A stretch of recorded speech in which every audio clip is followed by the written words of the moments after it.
નમસ્કાર, સમાચારમાં આપનું સ્વાગત છે। હું છું આપની સાથે સંધ્યા। ગુજરાતમાં લોકસભાની ચૂંટણીને હવે ખૂબ જ ઓછા દિવસો બાકી રહ્યા છે અને ત્યારે કોંગ્રેસને એક પછી એક આંચકા લાગી રહ્યા છે। ગુરુવારે ગુજરાત કોંગ્રેસને 2 ઝટકા લાગ્યા છે અને જેમાં નેશનલ કોંગ્રેસ પાર્ટી એટલે કે એનસીપીએ કોંગ્રેસ સાથે ગઠબંધન નહીં કરી અને ગુજરાતની તમામ લોકસભા પર એકલા હાથે લડવાનું નક્કી કર્યું છે। તો બીજી તરફ ભારતીય ટ્રાઇબલ પાર્ટીએ પણ કોંગ્રેસ સાથે ગઠબંધન નહીં કરી તમામ આદિવાસી બેલ્ટમાં પોતાની પાર્ટીના ચિહ્ન પર લડવાનું નક્કી કર્યું છે। આમ કોંગ્રેસ માટે ચૂંટણી પૂર્વે જ પડકારો આવી રહ્યા છે।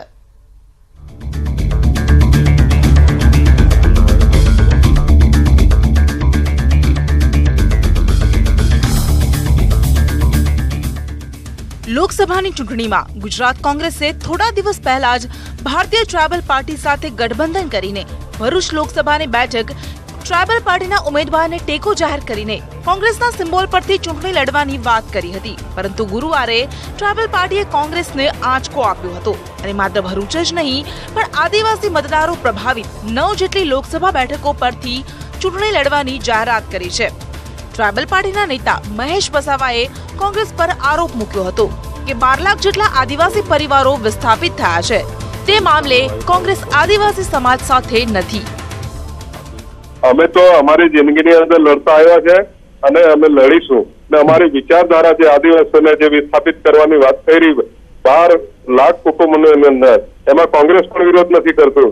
સ્ટેચ્યુ ઓફ યુનિટી અહીં ગાડી કેવડિયાની અંદર બનાવવા આવ્યું એમાં હજારો આદિવાસીઓની જમીનો ગઈ, ગામડાઓ વિસ્થાપિત થયા, તો એમાં કેમ કોંગ્રેસ અમને સપોર્ટ નથી આપતી? એટલા માટે અમે એમનો વિરોધ કરીએ છીએ। તો ગુરુવારે જ કોંગ્રેસને એનસીપીએ ઝટકો આપ્યો હતો અને જાહેરાત કરી છે કે એનસીપી ગુજરાતની તમામ 26 લોકસભાની બેઠકો પર ઉમેદવાર ઉતારશે અને પેટા ચૂંટણીમાં લડત આપશે। ગઠબંધન માટે એનસીપીએ અગાઉ ઘણીવાર કોંગ્રેસના નેતાઓ સાથે વાત કરી હતી, પણ કોઈ પ્રતિભાવ ન આવતા હવે એનસીપીએ સ્વતંત્ર લડવાનો નિર્ણય કર્યો છે। આ વાતની જાહેરાત ગુજરાત એનસીપીના પ્રમુખ જયંત બોસ્કીએ ન્યૂઝ 18 સાથે વાતચીત દરમિયાન કરી હતી। ત્યારે ભાજપે કોંગ્રેસ પર આક્ષેપ કર્યો હતો કે કોંગ્રેસ સાથે ગુજરાતમાં જ નહીં પણ સમગ્ર દેશમાં ગઠબંધન કરવા માટે કોઈ પણ પક્ષ તૈયાર નથી। વ્યવહારિક વાત કરી છે કે 2 કે 3 સીટો પર જ અમારા જે સંગઠન છે જે અમે સારું પ્રદર્શન કરી શકીએ છીએ અને જે એમના શક્તિવાળી સીટો છે એમાં અમે માગણી નહીં કરતી। જે પોરબંદર, ગાંધીનગર, પંચમહાલ આવી સીટોની માગણી કરી છે, એમને અમારા સાથે બેસીને ચર્ચા કરવી જોઈએ। મહારાષ્ટ્રમાં જ્યારે થઈ શકતું હોય તો અહીં કેમ નહીં? કોંગ્રેસની મહાગઠબંધનમાં વધુ એક નિષ્ફળતા જાહેર થઈ છે। યુપીથી માંડી અલગ અલગ રાજ્યોમાં કોંગ્રેસ સાથે કોઈ ગઠબંધન કરવા તૈયાર નથી, એ દિલ્હી હોય, યુપી હોય કે બીજા રાજ્યો હોય।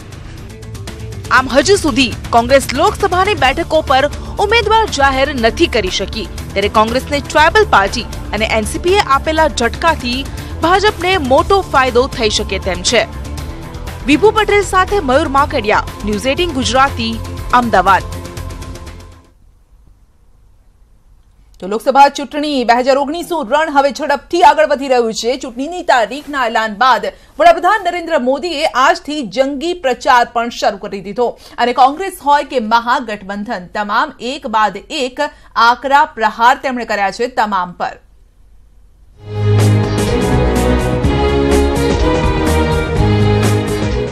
વડાપ્રધાન નરેન્દ્ર મોદી આજે યુપીના મેરઠમાં હતા। મહત્વનું છે કે 2014માં નરેન્દ્ર મોદીએ મેરઠને જ સભા માટે પસંદ કર્યું હતું અને મોટાભાગની બેઠકો પર તેઓએ વિજય મેળવ્યો હતો। મિશન શક્તિની સફળતા બાદ વડાપ્રધાન નરેન્દ્ર મોદી પહેલી વખત જનતા વચ્ચે આવ્યા અને વિરોધીઓ પર જોરદાર વાર કર્યા। તેમણે કહ્યું, શરાબથી બચો। સપા, આરએલડી અને બસપા પર પીએમએ કર્યો પ્રહાર। તેમણે કહ્યું, શરાબ સ્વાસ્થ્ય માટે નુકસાનકારક છે। હવે જરા શરાબનો અર્થ પણ સમજી લો। સ એટલે સમાજવાદી પાર્ટી, ર એટલે રાષ્ટ્રીય લોકદળ અને બ એટલે બહુજન સમાજવાદી પાર્ટી। યુપીમાં આ વખતે ભાજપને કોંગ્રેસથી વધુ સપા, આરએલડી અને બસપાના ગઠબંધનથી નુકસાન થવાની આશંકા છે અને આ જ કારણ છે કે યુપીનું આ ગઠબંધન પીએમ નરેન્દ્ર મોદીના નિશાને રહ્યું। ગઠબંધન પર નિશાન સાધતા પીએમ મોદીએ કહ્યું કે શરાબ સ્વાસ્થ્ય માટે હાનિકારક છે। सपा का स, आरएलडी का र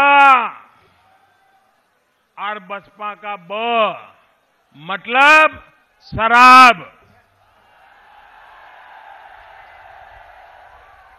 अच्छी सेहत के लिए शराब से बचना चाहिए कि नहीं बचना चाहिए? उत्तर प्रदेश की अच्छी सेहत के लिए शराब से बचना चाहिए कि नहीं बचना चाहिए? अच्छे भारत के भविष्य के लिए शराब से बचना चाहिए कि नहीं बचना चाहिए? तो सपा, आरएलडी, बसपा, ये शराब आपको बर्बाद कर देगी। સાથે જ તેમણે બીએસપી સુપ્રીમો માયાવતી પર વાર કરતા કહ્યું કે જે પાર્ટીના નેતાઓને જેલ મોકલવા માટે બહેનજીએ પોતાના 2 દશક આપી દીધા, આજે તેઓ તેમના સાથી થઈ ગયા છે। યુપીમાં તે બહુ જ ઝડપથી થઈ રહ્યું છે। ગત ચૂંટણીમાં 2 બાળકોની રમત જોઈ અને હવે ફોઈ ભત્રીજાની રમત, આ પણ ઘણું જ અજુગતું લાગે છે। जिस दल के नेता बहन जी को गेस्ट हाउस में भी खत्म कर देना चाहते थे, अब वो उनके साथी बन गए। अभी पिछले चुनाव में 2 लड़कों का खेल देखा। ये 2 लड़कों से बुआ बबुआ तक पहुंचने में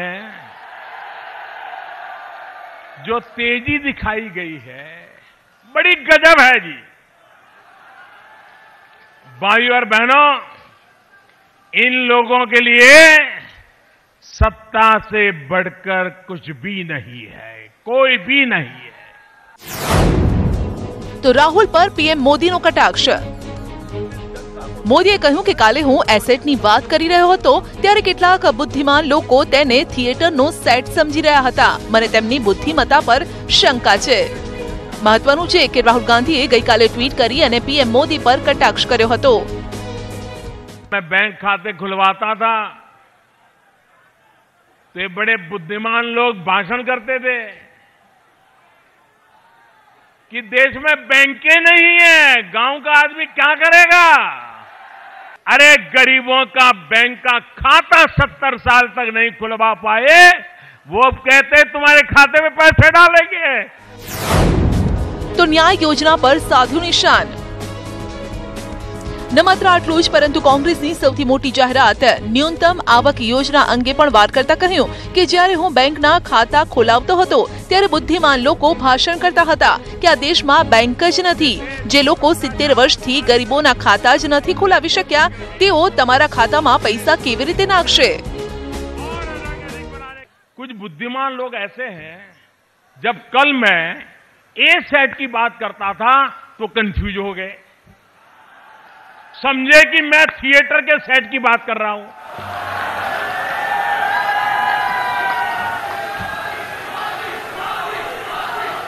हम ऐसे बुद्धिमान लोगों पर रोए हैं, हंसे। પીએમ મોદીએ ફરી એકવાર બાલાકોટ અને એર સ્ટ્રાઇક મુદ્દે વિપક્ષ પર વાર કર્યા। અહીંના વિરોધી પાકિસ્તાનમાં છવાયેલા છે તેમ આરોપ પણ લગાવ્યો। આ દેશને ભારતના હીરો જોઈએ છે કે પાકિસ્તાનના હીરો તેવો સવાલ પણ પૂછ્યો અને સબૂત જોઈએ છે કે સપૂત। આ કહી અને ફરી એક વખત રાષ્ટ્રભક્તિની વાત પીએમ નરેન્દ્ર મોદીના મુખે સાંભળવા મળી। मेरे प्यारे देशवासियों, मैं 130 करोड़ देशवासियों से पूछना चाहता हूं, क्या हमें सबूत चाहिए कि हमें सपूत चाहिए?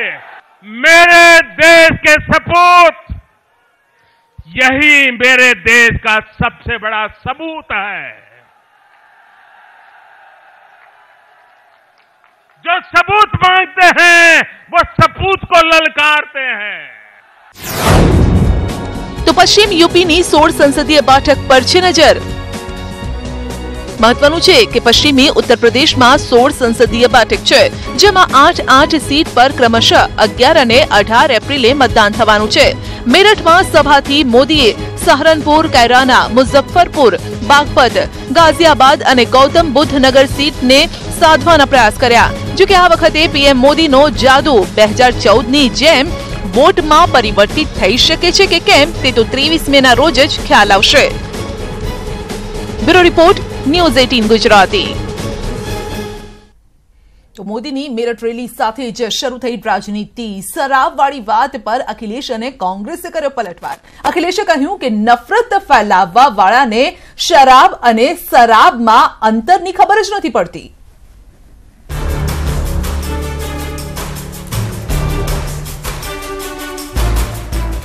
પીએમ મોદીએ આજે યુપીના મેરઠ અને ઉત્તરાખંડના રુદ્રપુરથી ચૂંટણી અભિયાનનો શંખનાદ કર્યો।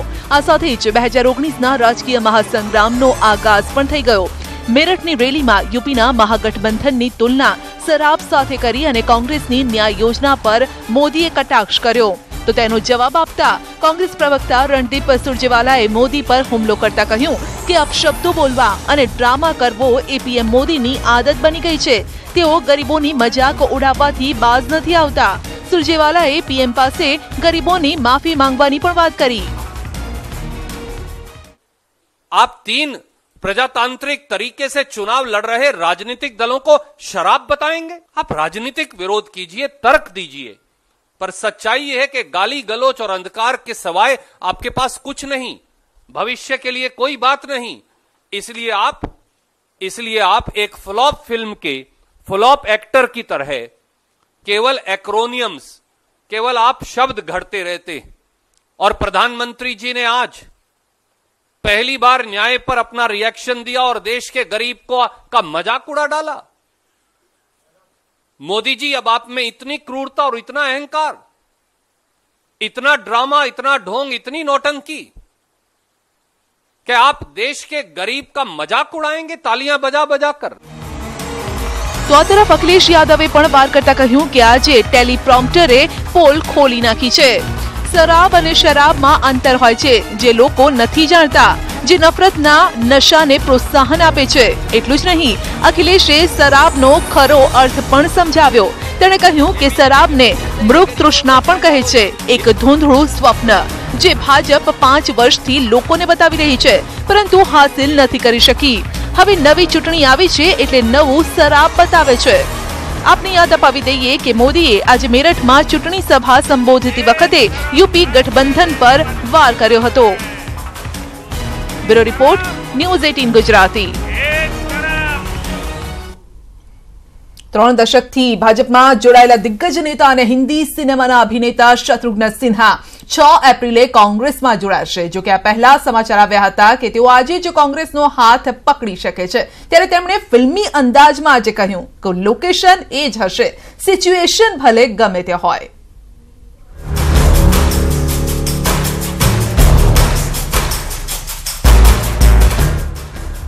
સિને સ્ટાર અને પૂર્વ કેન્દ્રીય મંત્રી શત્રુઘ્ન સિન્હાએ પટના સાહિબ સીટથી દાવેદારી કરી છે। મહાગઠબંધનમાં ચાલી રહેલા હાઈ વોલ્ટેજ ડ્રામા વચ્ચે પૂર્વ કેન્દ્રીય મંત્રી અને ભાજપ સાંસદ શત્રુઘ્ન કોંગ્રેસ અધ્યક્ષ ગાંધીને મળવા પહોંચ્યા। આ દરમિયાન જ્યારે તેમને પૂછવામાં આવ્યું કે તેઓ 2019 લોકસભા ચૂંટણી ક્યાંથી લડશે, ત્યારે તેમનો જવાબ કંઈક આમ હતો।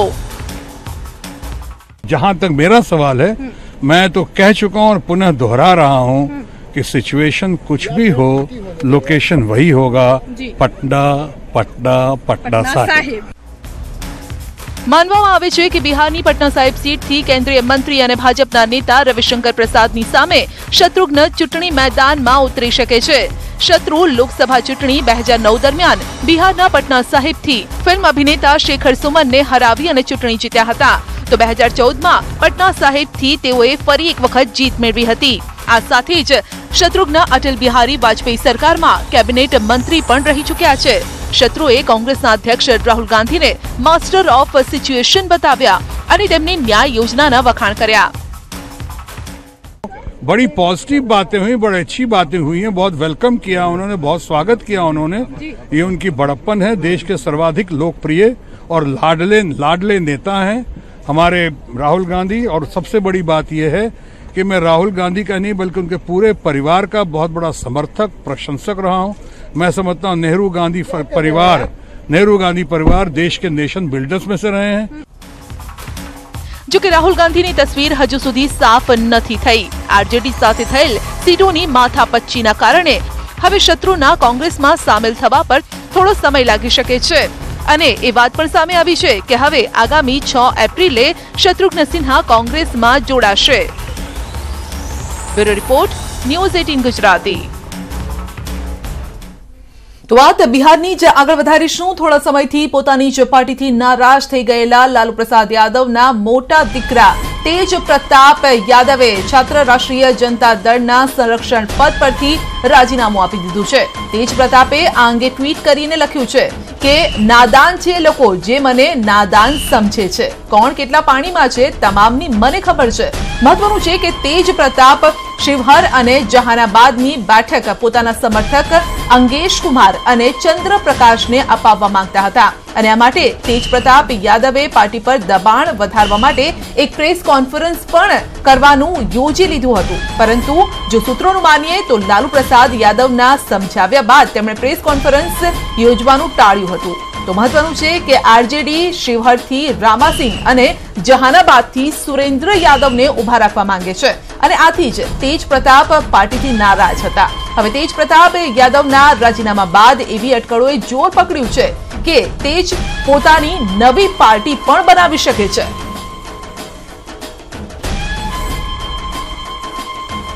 મૌલાના મસૂદ અઝહરને હવે ચીનનો વીટો પાવર પણ લાંબા સમય સુધી નહીં બચાવી શકે. જી હા, અમેરિકાએ ફ્રાન્સ અને બ્રિટન સાથે મળી અને એક નવા પ્રસ્તાવને આગળ વધાર્યો છે જે તેને ગ્લોબલ આતંકી જાહેર કરી શકે છે.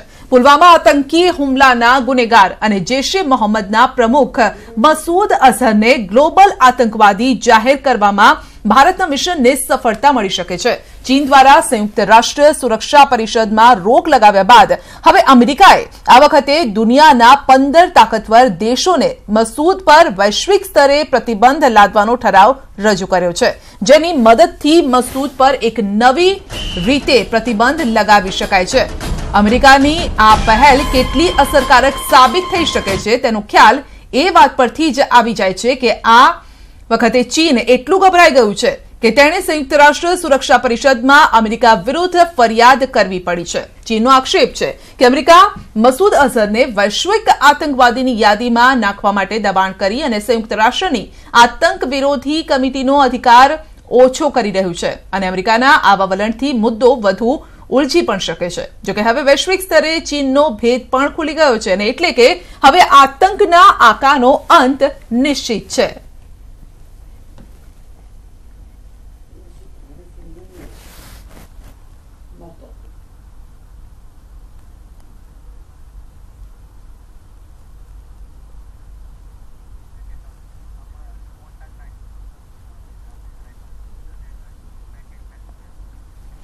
તો પીએમ નરેન્દ્ર મોદીને ટક્કર આપવા માટે હવે ફિલ્મી પડદા પર આવી રહી છે માયાવતી. જી હા, ફિલ્મમાં લીડ રોલમાં જોવા મળશે વિદ્યા બાલન.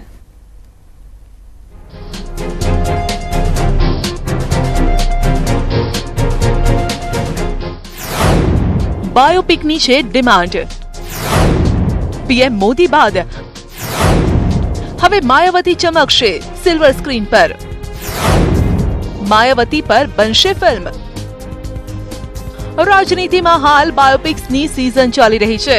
આવામાં માયાવતીની બાયોપિક બનવા જઈ રહી છે, જેનું કામ પણ લગભગ શરૂ થઈ ગયું છે. આ બાયોપિકને સુભાષ કપૂર ડાયરેક્ટ કરી રહ્યા છે, જેના માટે 7 થી 8 એક્ટ્રેસીસ સાથે પણ વાત થઈ ચૂકી છે.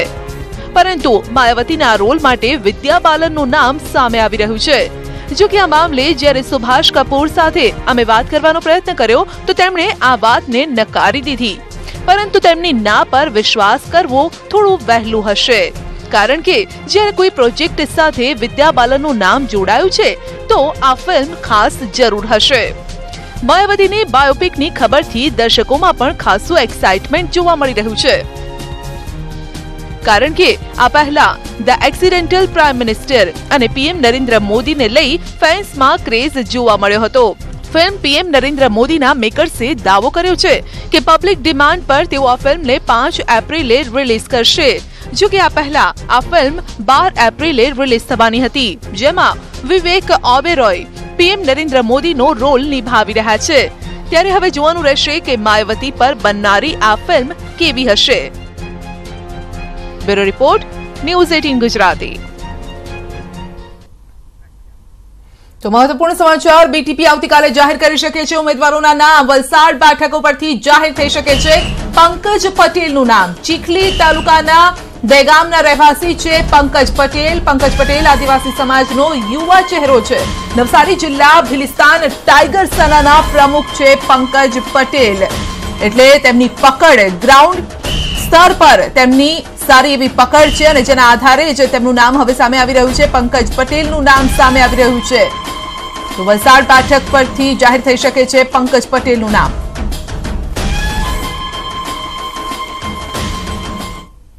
તો બુલેટિનમાં અત્યારે બસ આટલું જ. રજા આપશો. નમસ્કાર.